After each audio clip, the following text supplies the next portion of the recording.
In the silence of a Polish convent, a humble young woman was chosen to bring a divine message to the world. The infinite mercy of God. Sister Faustina Kowalska, a simple woman, would receive visions that would change the lives of thousands of people, reminding the world of Christ's immense love for humanity. This is the story of a saint who, through suffering and prayer, left an eternal legacy in the hearts of the faithful. Prepare to discover how the power of a single heart filled with faith can change the destiny of the world. This is the story of Saint Faustina Kowalska, the apostle of Divine Mercy, whose mission transformed the face of the Church forever. Before we begin, we invite you to subscribe to our channel, if you haven't already, and activate notifications so you don't miss upcoming videos. If this content inspires you, leave your comment to share your thoughts and unite us in faith. If you want to collaborate more actively, you can become channel members and support this mission of bringing the lives of saints to more people. Thank you for being part of this work, and may God bless you. Saint Faustina Kowalska was born on August 25, 1905, in a humble village called Glagowiec in the heart of Poland. Her birth name was Helena Kowalska, and she was the third of 10 children in a deeply religious family. Despite their material poverty, Helena grew up surrounded by vibrant faith that was transmitted to her by her parents from childhood. She was educated in piety, prayer, and the fear of God, learning to see the face of Christ in every aspect of her daily life. The early years of the 20th century in Poland were marked by the suffering of people living between wars, divisions, and poverty, a time that seemed dark and hopeless. In this context, families like the Kowalskis clung to their faith more strongly than ever. That faith was the beacon that guided Helena's steps from her childhood. The divine providence already had its eyes set on little Helena, and it was in this environment of humility and devotion where the Lord began to prepare her heart for the extraordinary mission that would be entrusted to her, to be the messenger of the Divine Mercy message, a mission that would change the lives of millions of people around the world. From an early age, Helena Kowalska felt a profound inclination toward God. Despite her young age, her spirit seemed to be in tune with the divine in a way that impressed those around her. While other girls occupied themselves with typical childhood distractions, Helena spent long hours in prayer, immersed in an intimate relationship with the Lord.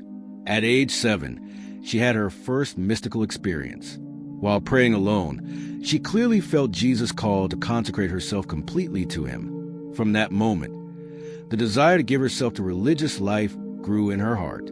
However, being still a child in a poor family, the idea of entering a convent seemed like a distant dream. As she grew, this calling intensified, but at 16, Helena began working to help her family, temporarily abandoning her desire for religious life. However, God had other plans. One day, while attending a dance, she had a vision of Christ. In this experience, Jesus said to her, "How long will you make me suffer? How long will you deceive me?" These words resonated deeply in her soul, and at that moment Helena knew she had to respond immediately to the divine calling. She left everything behind and embarked on the path toward religious life, despite the initial opposition of her parents. At 20 years old, Helena finally entered the congregation of the Sisters of Divine Mercy in Warsaw, adopting the religious name of Sister Mary Faustina. From the beginning, her life in the convent was not without difficulties. She was assigned the simplest and most humble tasks, such as working in the kitchen and caring for the garden. Although some of her companions saw her as an ordinary nun, Faustina lived an intense spiritual life within herself. Despite facing misunderstanding from some of her companions who considered her ordinary or even delusional, Faustina remained faithful to her mission.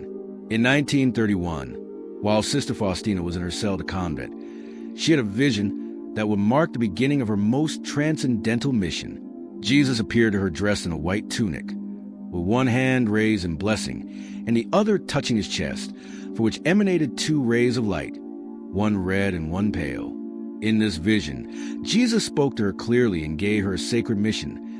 Paint an image according to the pattern you see, with the inscription Jesus, I trust in you. I desire that this image be venerated first in your chapel and throughout the world.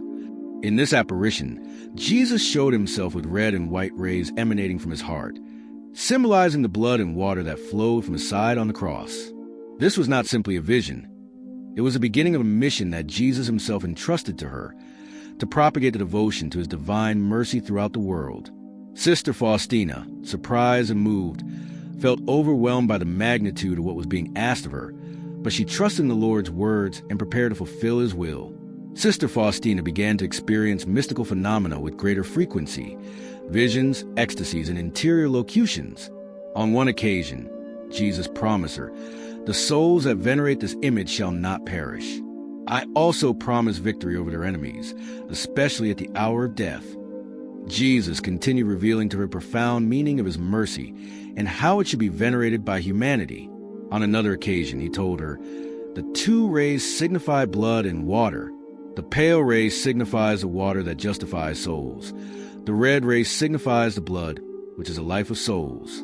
Both rays issued from the depths of my mercy when my agonizing heart was opened by the lance on the cross." Faustina understood that this message was not only destined for her, but for all humanity, especially in times of crisis and desperation.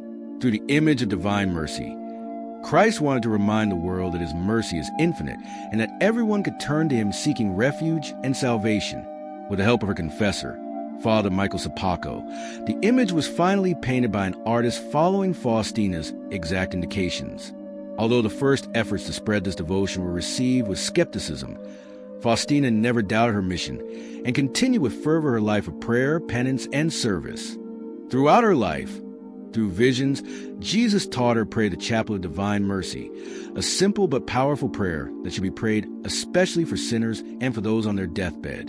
Jesus promised her, "The souls that pray this chaplet will be enveloped by my mercy in life, and especially at the hour of death."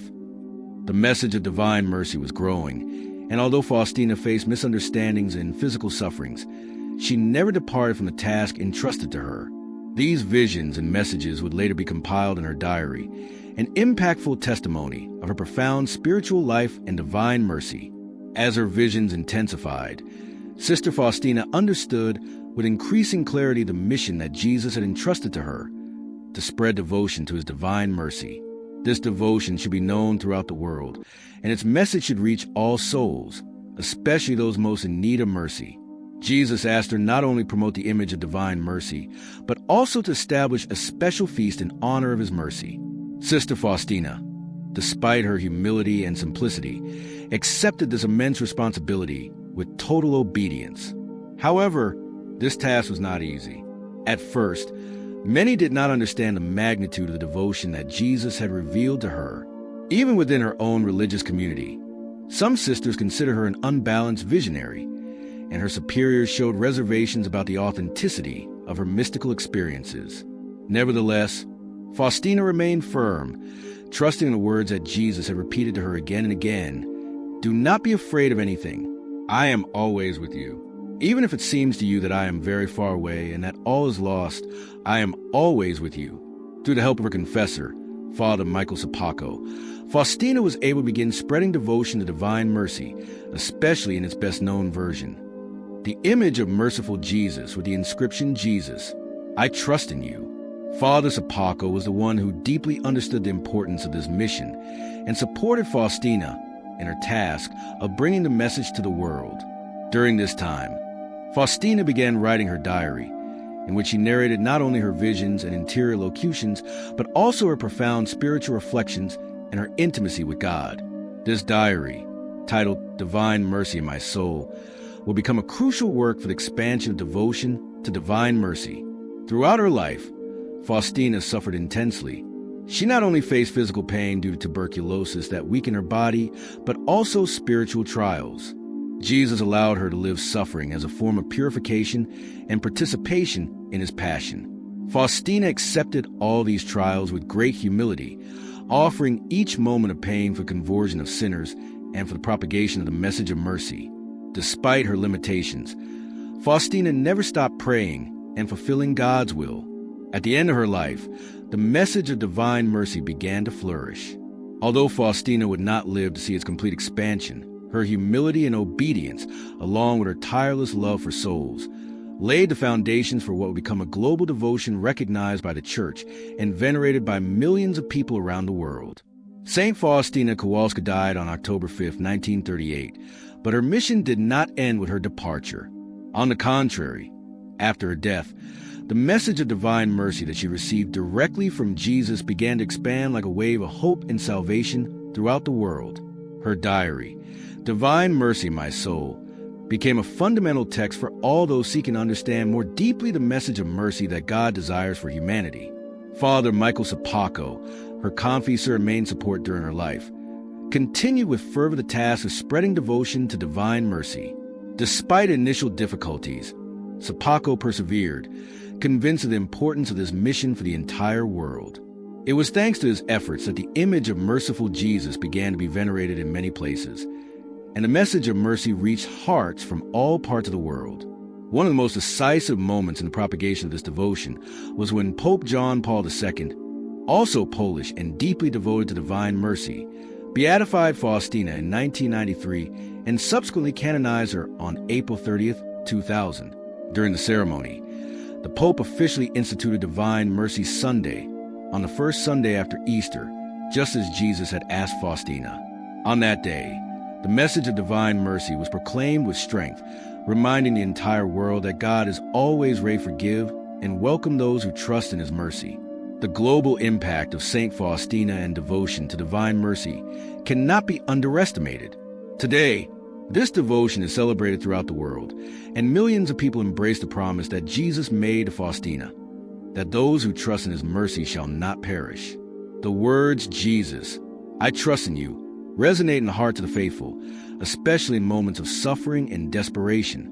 Saint Faustina's legacy lives on not only in churches and chapels where the image of merciful Jesus is venerated, but also in the spiritual life of millions of people who, like her, have found refuge in God's infinite love and compassion. Faustina, the humble Polish nun, became the apostle of divine mercy, leaving an eternal testimony that God's mercy has no limits and is within reach of all who seek it with contrite heart.